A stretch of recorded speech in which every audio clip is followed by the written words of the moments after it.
Hey everyone, how are you? Welcome to the live lecture, recorded, and welcome no one. It's just me. That's okay though. That's fine. I'm used to just recording these on my own. Gwinnett Tech likes for us to be able to do it live, so that way if some people want to tune in and ask questions and stuff, they have the opportunity, which is great. Okay, so I'm gonna go through this as if people are here, and as you watch this, or when you're done watching this, you want to email me any questions you might have, then not a problem at all. Okay. Um, so here is the classroom. Okay. And my announcements. All right. The textbook should be running up and running for many of you who have the online code. If you don't have the online code, or you're not using the digital one, you're using a physical one, great. I love a physical textbook. I have a physical textbook. Okay. So there's nothing wrong with that. Um, so there seems to have been some uh, confusion on where to submit the week one assignment. You go to week one and you go down to the assignment. This is the MLA check and reading analysis. Okay, if you click on it, then you could create a submission. You can upload your submission. Okay, so a lot of people were texting me about that, and I just did a screenshot to kind of show you how to do that, and you can submit your work. Okay, so if for some reason you're watching this and you have not submitted your assignment, you need to, because I'm going to be grading these soon. And as long as you don't have a zero in the grade book, it's not late. But once there's a zero, it's considered late.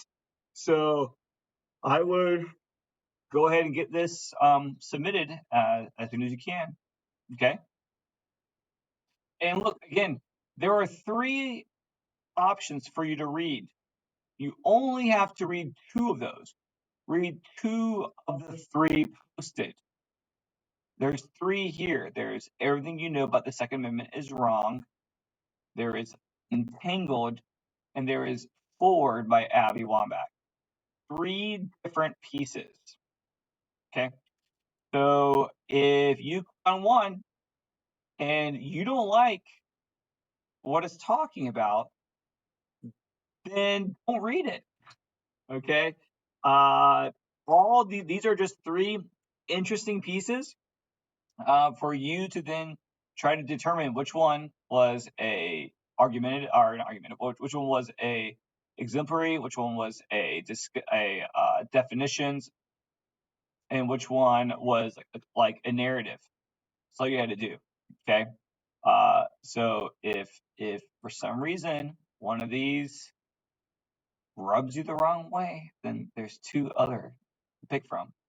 Okay, cool. This week, if you look at I might need to do a new share. Let's see here.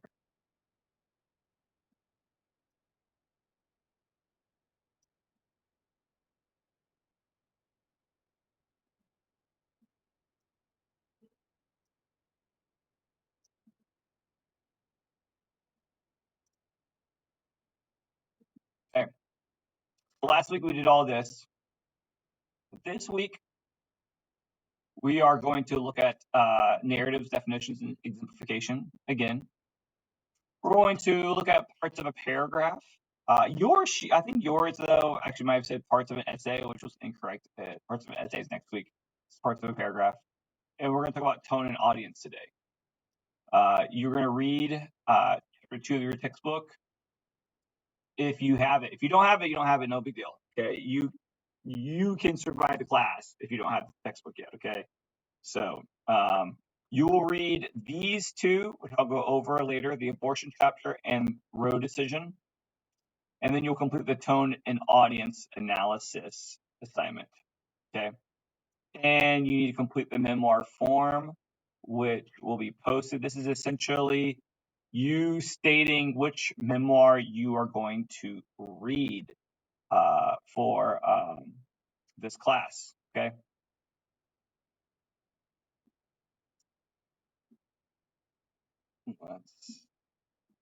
Let's go back now to. All right, I'm gonna go over this PowerPoint. So the oh wait, yeah, let me just do that. I think that's what I can just do. Not have to keep going back and forth to different things. Okay. So if you go to week 2, things I'm going over all here. Okay. The PowerPoint notes and tone difference in war memoirs. Everything I'm going over today is right here. The tone analysis assignment, which I'll go over in a little bit, is right here. And then I've not posted it yet, but what you'll see right down here is the memoir link for the Google form. Okay.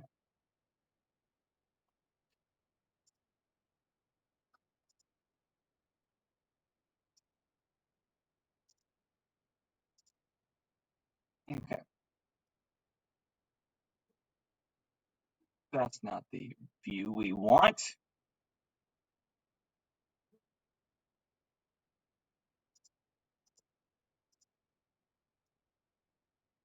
There we go. Okay. Week 2, types of essays and tone.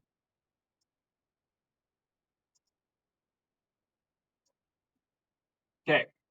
So these are strategies, not just types. You're reading about narrative, definitions, exemplification, cause effect, process analysis, blah blah blah blah blah. And while we are reading those, kind of like are learning about them in isolation, these are not actually just like an essay that just is just a narrative. It's just a definition. Generally, these are types of paragraphs, really. Like in this paragraph, I'm using definition. In this paragraph, I'm using cause and effect. Um, in this paragraph, I'm showing a process analysis. In this paragraph, I'm using exemplification. Okay. Generally, these are all types of methods that you use to argue a point, especially when you're writing about an idea. Okay. And I want you to think about that because in planning ahead for the final argumentative essay, essay 3 will utilize all these styles to make an argument. Okay, you're not really just focused in on one of them. Even narrative.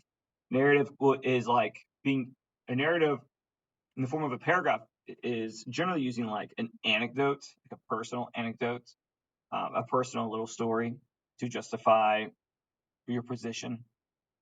So don't necessarily think about these in just terms of themselves in isolation. Generally, they are paired up with each other.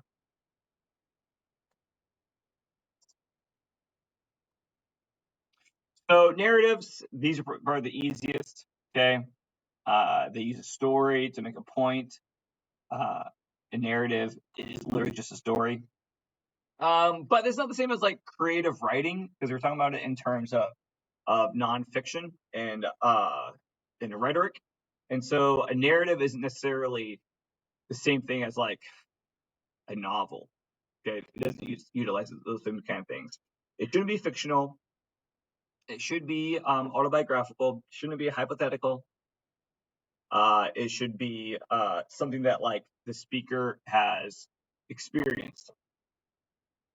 Again, we're not right. It's not writing a short story because the purpose of the narrative is to make a point, to make an argument, and the story of the narrative is the main evidence to justify the argument that's being made. Okay, so the purpose of a narrative in this kind of way is different than the purpose of like telling a ghost story. You're not emphasizing character development. We're not emphasizing plot devices. Okay, the purpose is to make a point, not to entertain. It's not meant for entertainment purposes. Okay, the narrative is supposed to so that we understand what's happening. Like if you read like Educated by Tara Westover, her memoir, while like it is a story, it's really meant to pun, I think, intended educate the audience on the way certain extremists and separatists live, and how their ideas of trying to keep their kids from being, brainwashed by the system, uh, and to keep them purposefully uneducated, is to also withhold from their kid like certain levels of truth and knowledge, and it can actually cause, a lot of developmental problems. And so, she's not just like telling a cool story; she is making a point in her book, and she's just using her life's narrative to do that. The entire essay is not a story. Often, when we talk narrative essays, the introduction should set the story, as in, like, why are you telling the story? And then the conclusion should be a reflection of what was learned or realized through this event. Ooh, uh-oh. Okay. Um. Oh no, I've changed the example. Okay. So this is a narrative example right here from Judith Ortiz's offers essay, "The Myth of the Latin Woman." Okay. Listen to her. This is her narrative about being a Latin woman in America. Another facet of the myth, the Latin woman in the United States, is the menial, the domestic Maria, the housemaid or counter girl. It's true that work as domestics, as waitresses, and in factories is all that's available to women with little English and few skills. But the myth of the Hispanic menial, the funny maid, mispronouncing words and cooking up a spicy storm in a shiny California kitchen, has been perpetuated by the media in the same way that Mammy from Gone with the Wind became America's idea of the black woman for generations. Since I do not wear my diplomas around my neck for all to see, I have, on occasion, been sent to that quote kitchen where some think I obviously belong. One incident has stayed with me, though I recognize it as a minor offense. My first public poetry reading took place in Miami at a restaurant where a luncheon was being held before the event. I was nervous and excited as I walked in with notebook in hand. An older woman mentioned or motioned me to her table, and thinking, foolish me, that she wanted me to autograph a copy of my newly published slender volume of verse, I went over. She ordered a cup of coffee from me, assuming I was the waitress. Easy enough to mistake my poems for menus, I suppose. I know it wasn't an intentional act of cruelty, yet of all the good things that happened later, I remember that scene most clearly because it reminded me of what I had to overcome before anyone would take me seriously. In retrospect, I understand that my anger gave my reading fire. In fact, I've almost always taken any doubt in my abilities as a challenge, the result most often being the satisfaction of winning a convert, of seeing the cold, appraising eyes warm to my words, the body language change, the smile that indicates I've opened some avenue for communication. So that day, as I read, I looked directly at that woman. Her lowered eyes told me she was embarrassed at her faux pas, and when I willed her to look up at me, she graciously allowed me to punish her with my full attention. We shook hands at the end of the reading, and I never saw her again. She has probably forgotten the entire incident, but maybe not. Yet, I am one of the lucky ones. There are thousands of Latinas without the privilege of an education or the entrees into society that I have. For them, life is a constant struggle against the misconceptions perpetuated by the myth of the Latina. My goal is to try to replace the old stereotypes with a much more interesting set of realities. Every time I give a reading, I hope that the stories I tell, the dreams and fears I examine in my work, can achieve some universal truth that will get my audience past the particulars of my skin color, my accent, or my clothes. Okay. So, I mean, that's narrative. She's telling a story, but it's really not about the story. Her story is also, it could be considered exemplification because it's an example of what she's talking about how stereotypes of Latina women overshadow what women are actually like. And the same thing can be said about like any group. I mean, think that like, the stereotype of black people will overshadow them. That's what we call like cognitive bias. The stereotype of Asian people, the stereotype of Southern men, being probably racist, is also like overshadowing. So we all have negative stereotypes that we're always trying to defeat and fight back against. And this is her example of that.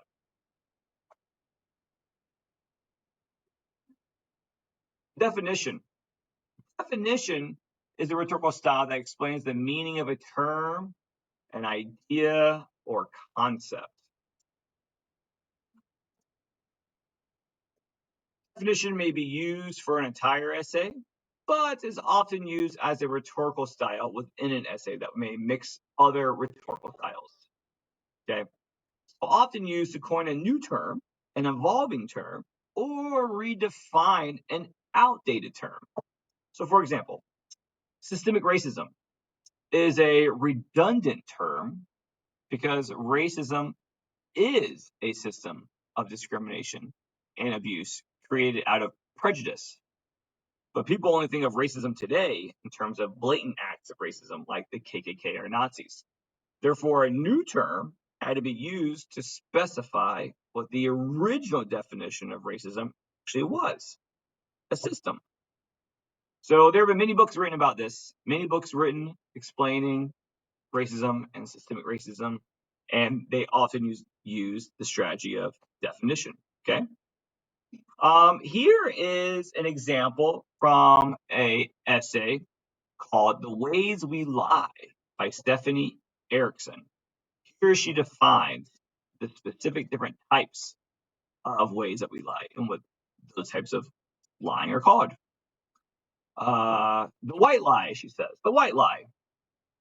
The white lie assumes that the truth will cause more damage than a simple, harmless untruth. Telling a friend he looks great when he looks like hell can be based on a decision that the friend needs a compliment more than a frank opinion. But in fact, it is the liar deciding what is best for the lied to. Ultimately, it is a vote of no confidence. It is an act of subtle arrogance for anyone to decide what is best for someone else. So the white lie. Facades. We all put up facades to one degree or another. When I put on the suit to go see a client, I feel as though I am putting on another face, obeying the expectation that serious business people wear suits rather than sweatpants. But I'm a writer. Normally I get up, get the kid off to school, and sit at my computer in my pajamas until 4 in the afternoon. When I answer the phone, the caller thinks I'm wearing a suit, though the UPS man knows better. But facades can be destructive because they are used to seduce others into an illusion. For instance, I recently realized that a former friend was a liar. He presented himself with all the right looks and the right words and offered lots of new consciousness theories, fabulous books to read, and fascinating insights. Then I did some business with him, and the time came for him to pay me. He turned out to be all talk and no walk. I heard a plethora of reasonable excuses, including in-depth descriptions of the big break around the corner. In 6 months of work, I saw less than $100. When I confronted him, he raised both eyebrows and tried to convince me that I'd heard him wrong, that he'd made no commitment to me. Okay, so facade. Deflecting. I've discovered that I can keep anyone from seeing their true me by being selectively blatant. I set a precedent of being upfront about intimate issues, but I never bring up the things I truly want to hide. I just let people assume I'm revealing everything. It's an effective way of hiding, deflecting. I'm not going to read all these because we're going to run out of time and I kind of want to finish in 10 minutes. So if you want to read more through these examples, they're in the notes. Go ahead and read them. She defines delusion. She defines dismissal as well. And they're all pretty interesting. Okay. You can identify the liars in your life. Yeah. Okay. Finally, we have exemplification. What is an exemplification essay, you may ask? It is an argumentative essay that provides examples to prove a point. Duh. It's just examples. That's all it is. This begins with a generalization about the topic. Once the generalization is chosen, expand upon it with examples that are relevant to the purpose of the argument and increase the integrity of the paper. Organize the examples logically. Okay. This is from The New Jim Crow by Michelle Alexander. And in it, she talks about cognitive bias research. Okay. There she is. Which is really interesting. And this would be something good to read as well. Let's see. I'll read this first paragraph, and then the rest you can read on your own if you'd like to, because I do want to talk about this week's work and the paragraphs, okay, of what to write. In fact, actually, I'm not going to read it right now because I do want to try to not make this super long. So you should read the PowerPoint notes and read this example to get a good idea of what a simplification is, okay? All right. Tone. Tone. Tone is the author's own attitude toward the subject. This week, you're doing a tone analysis of 2 pieces, okay? Often, an author's tone is described by adjectives such as cynical, depressed, sympathetic, cheerful, outraged, positive, angry, sarcastic, prayerful, ironic, solemn, vindictive, intense, excited, etc. Tone is not an action, it is an attitude. Not explained or expressed directly. You have to interpret it. A reader must read between the lines to feel the author's attitude and identify the tone. Tone impacts the mood, which is the emotion the author wanted the readers to feel while reading about the subject. Tone is inspired by the audience that the piece is intended for. Okay, so look, we're gonna look at this these 2 pieces right here. Get an idea of the differences in tone. All right. So differences in tone. Both of these are war memoirs set during the same conflict with the same opponent, but notice how each former soldier discusses the way they perceive their combatants. The first one is from Lone Survivor by Marcus Luttrell, made into a film starring Mark Wahlberg. Then this one is from the book from American Sniper, you dork. American Sniper by Chris Kyle, which was made into a movie starring Bradley Cooper. Okay, I've read both these books all the way through. I really like war memoirs. Give them a try. All right, so this is the first one we're going to read about by Marcus Luttrell. Pay attention to the way he's talking about the people that he's actually fighting. Okay, so here we go. He says this. He writes this. I ought to mention the Pashtuns, the world's oldest living tribal group. There are about 42 million of them. 28 million live in Pakistan, and 12.5 million of them live in Afghanistan. That's 42% of the entire population. There are about 88,000 living in Britain and 44,000 in the USA. In Afghanistan, they live primarily in the mountains of the northeast, and they also have heavily populated areas in the east and south. They are a proud people who adhere to Islam and live by a strict code of honor and culture, observing rules and laws known as Pashtunwali. I don't know if that's correct, how to pronounce it, which has kept them straight for 2,000 years. They are also the quintessential supporters of the Taliban. Their warriors form the backbone of the Taliban forces, and their families grant those forces shelter in high mountain villages, protecting them and providing refuge in places that would appear almost inaccessible to the Western eye. That, by the way, does not include U.S. Navy SEALs who do have Western eyes, but who don't do inaccessible. We can get in anywhere. It's easy to see why the Pashtuns and the Taliban get along just fine. The Pashtuns were the tribe who refused to buckle under to the army of the Soviet Union.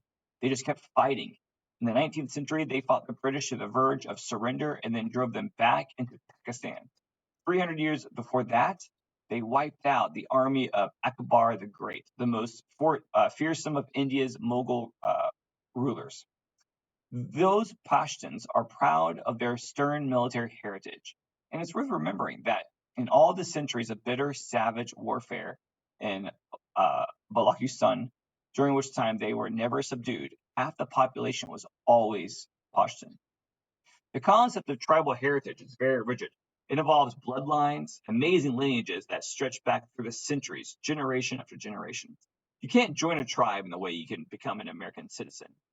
Tribes don't hand out green cards or passports. You either are or you aren't. Language, tradition, customs, and culture play a part. I repeat, you can't join the Pashtuns. And that gives them all a steel rod of dignity and self-esteem. Their villages may not be straightforward military strongholds as the Taliban desire, but Pashtuns are not easily intimidated. Okay, so this is that was his discussion of the Pashtuns. Okay, and essentially the Taliban as well. Now, notice the difference in the way Chris Kyle talks about essentially the same people. The same people. Okay, here we go. This is Chris Kyle's voice that you'll hear. Savage, despicable evil. That's what we're fighting in Iraq. That's why a lot of people, myself included, called the enemy savages. There really was no other way to describe what we encountered there. People ask me all the time, how many people have you killed? My standard response is, does the answer make me less or more of a man? The number is not important to me. I only wish I had killed more. Not for bragging rights, but because I believe the world is a better place without savages out there taking American lives. Everyone I shot in Iraq was trying to harm Americans or Iraqis loyal to the new government. I had a job to do as a SEAL. I killed the enemy, an enemy I saw day in and day out, plotting to kill my fellow Americans. I'm haunted by the enemy's successes. There were few, but even a single American life is one too many lost. People say you have to distance yourself from your enemy to kill him. That's true. In Iraq, the insurgents made it really easy. The fanatics we fought valued nothing but their twisted interpretation of religion. And at the time, they just claimed they valued their religion. Most didn't even pray. Quite a number were drugged up so they could fight us. Many of the insurgents were cowards. They routinely used drugs to stoke their courage. Without them alone, they were nothing. When it came to sniping people, you cannot be afraid to take your shot. When you see someone with an IED or a rifle maneuvering toward your men, you have a clear reason to fire. The fact that an Iraqi had a gun would not necessarily mean he could be shot. The ROEs were specific, and in most cases, the danger was obvious. But there were times when it wasn't exactly clear, when a person almost surely was an insurgent, probably was doing evil, but there was still some doubt because of the circumstances or the surroundings.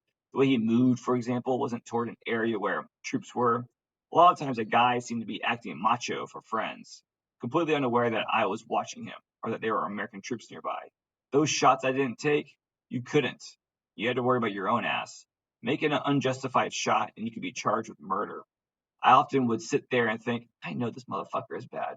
I saw him doing such and such down the street the other day, and here he's not doing anything. And if I shoot him, I won't be able to justify it for the lawyers. I'll fry. Like I said, there's paperwork for everything. Every confirmed kill had documentation, supporting evidence, and a witness. I wouldn't shoot. Okay.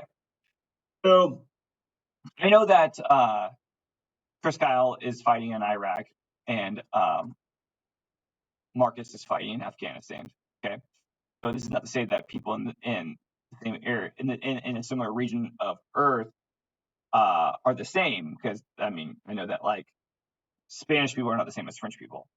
I get that. Okay, so I'm not saying that they are of the same, but what I am saying though is that this was both these men were fighting during a similar time in a similar geographical region of people of differing religious backgrounds, and both of them are fighting their opponents on their opponent's native land.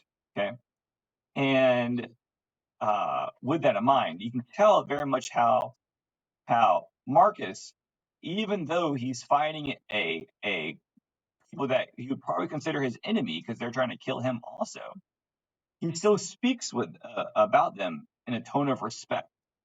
In a tone of respect. I was trying to find the passage from the book where he talks about how you have these men who are they've joined the Taliban, but they've joined with the understanding that white, blue-eyed Americans are trying to come in and take over their land. Whether or not, without knowing about the other things that happened in 9/11, all this kind of stuff, these men are just trying to protect their property. So,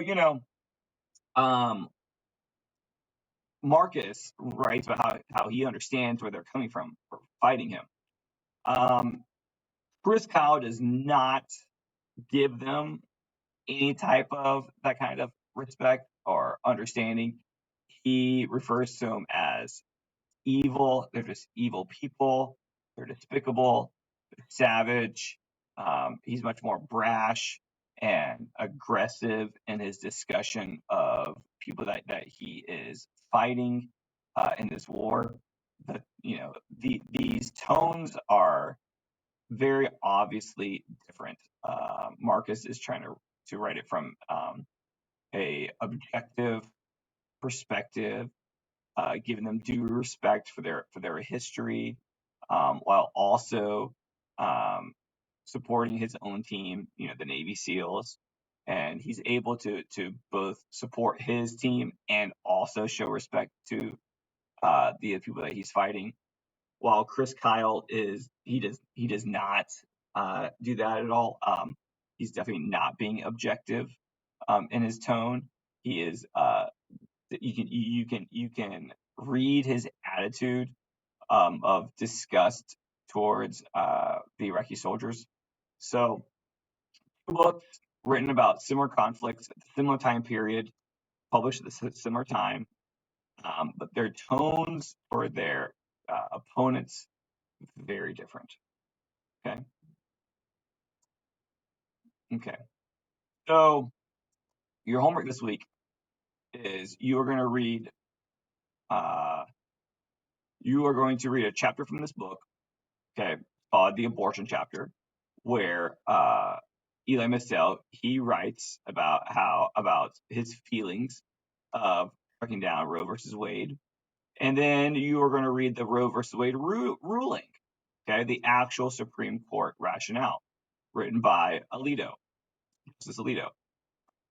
In an MLA formatted Word document, analyze the use of tone in the two readings. Each discussion should be its own paragraph. So there should be a total of 2 paragraphs for each article, this one and this one. I'm referring to them both as articles. Discuss the tone or tones the writers employ and how that impacts their writing. Does the tone help or hinder the purpose? Okay. Do you think the tone benefits the piece of writing, or do you think the tone that the writer takes harms the piece of reading? Okay. Does it complement the idea, or does it distract and overshadow the argument? Okay. Now, you're going to read 2 opposing viewpoints. You do not have to agree with either of them. You don't have to agree with them. I'm not asking you to whether or not which one matches your opinion. Okay. You're just reading 2 sides of the same argument and analyzing how they communicate it. Okay. That's all you're doing. There was an additional PowerPoint that I was going to go over. I've posted, but we just don't have time right now. This is about paragraph construction, okay? I want you to read through this, and I want you to organize your paragraph, the 2 paragraphs that you write. I want you to organize them in the same way that this is organized, all right? And next week, I'll try to mention this. I'll go over this next week as well.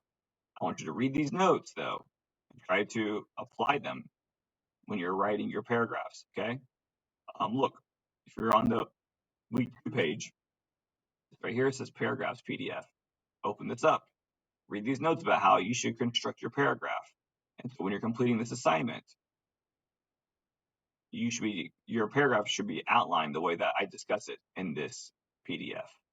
Okay. All right. If you have any questions, email me. Let me know. All right. Oh, Bill, I was just wrapping up, Bill. Oh, I think I just lost Bill.